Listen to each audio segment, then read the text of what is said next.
Hey everyone, it's Jorik. Welcome back. I hope you're doing great wherever you are in the world. This video, I want to be pretty straightforward. I try to be honest and as authentic as I can be when I make videos. Several people have been critical, saying, hey, you've been awfully pessimistic or negative towards Portugal in the last few months worth of making videos. And my response to that is true compared to my first four and a half years of doing this.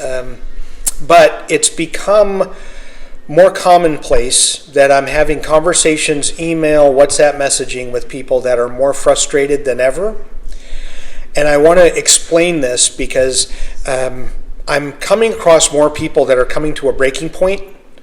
And the breaking point's not when they're in Portugal or not when they got their renewal or they didn't get their renewal. Haha, you got your renewal. Lucky you if you did.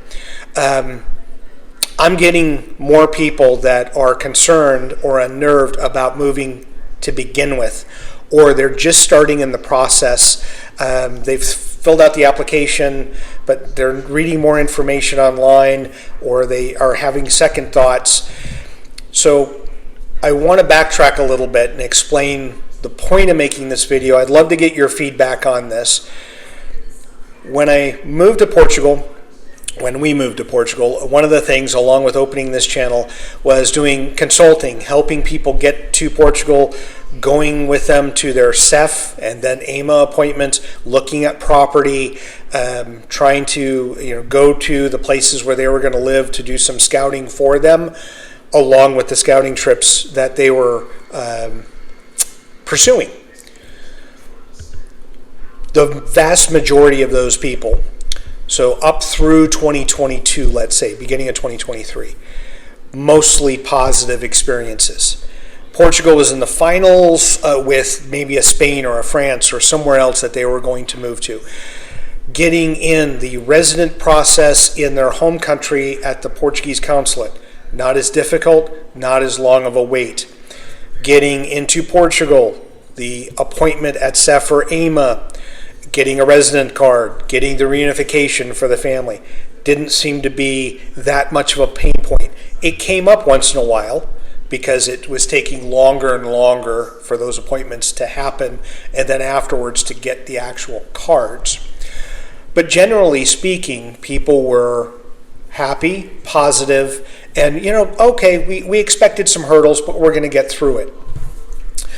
But in the last 2 years, 2.5 years, I've had more people that it's negative or have had more frustration at the beginning of the journey as they're starting in their home country, coupled with people that I know in Portugal or that have followed me since the beginning, that we message once in a while, how are things going, what's going on. They can give me the scoop of what's happening. They're expressing more frustration. Many of them have already moved. And so I say this because the breaking point that people are having, which has really frustrated me to the point of being more critical of things, is that people are throwing in the towel or throwing up their hands and going, this isn't worth it, before they actually get to Portugal. That's where I'm going, gosh, there's more hurdles, there's more delays, more wait time. And the thing that is important to remember is the majority of you watching this channel are close to, if not pensioners, or close to a retirement age. And it's one thing if you are second guessing a decision when you're 25 moving to another country and give it a couple years and we'll see what happens.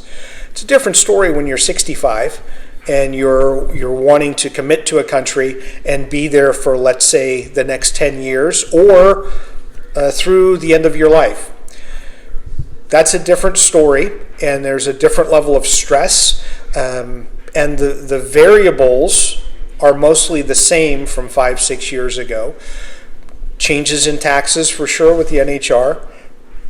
Not many people that I have reached out to utilize the golden visa, so just using the old-fashioned D7 to get there,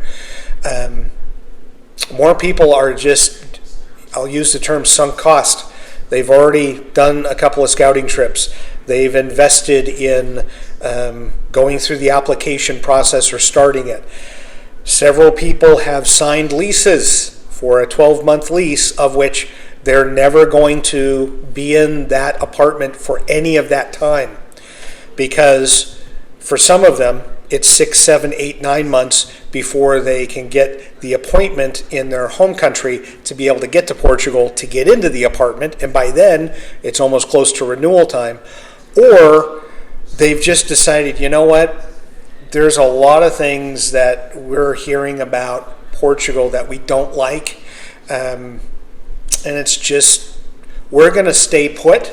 That's the number one answer from people, that they're not looking at a second or third option right now. They're just going to stay put. Maybe in a couple of years, Portugal will get things figured out.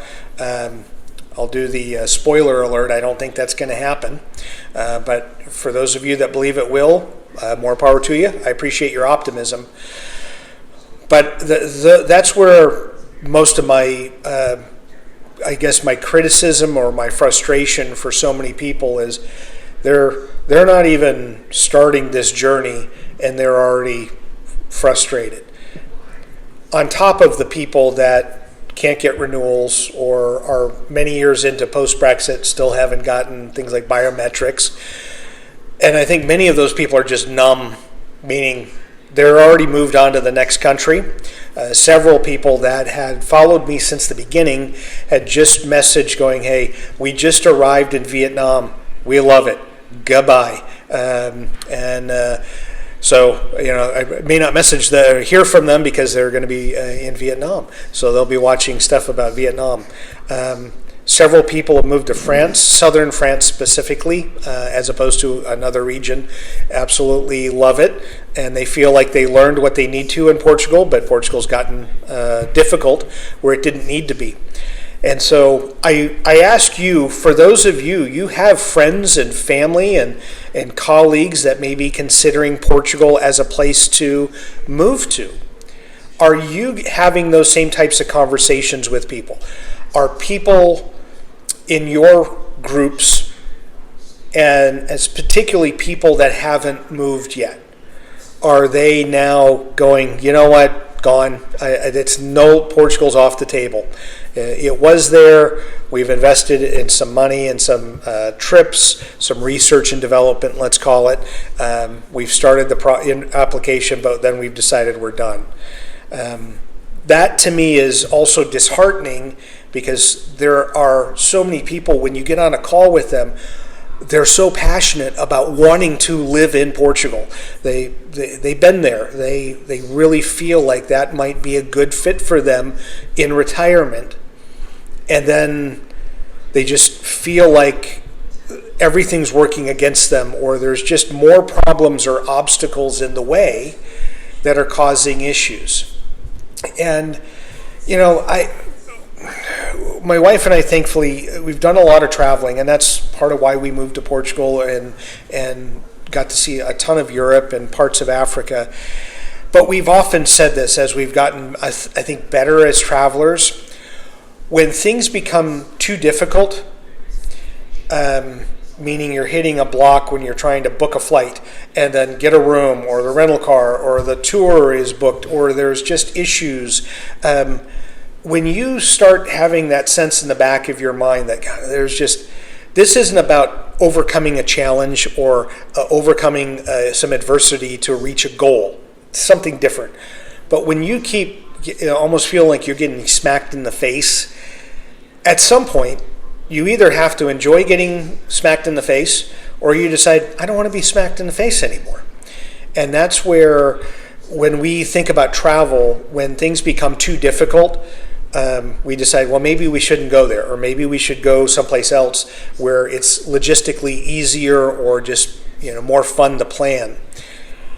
So that's why I'm making this video. I know the thumbnail, it's the breaking point, but that's why I very much am more honest, or maybe giving more of an honest opinion versus a diplomatic opinion when it comes to things, because I get it. If you've been around Portugal 5-6 years, you can't get your residency renewal, you're pissed about it, and you also feel like maybe Portugal's not your place, but you also spend a lot of time there to be able to make that decision.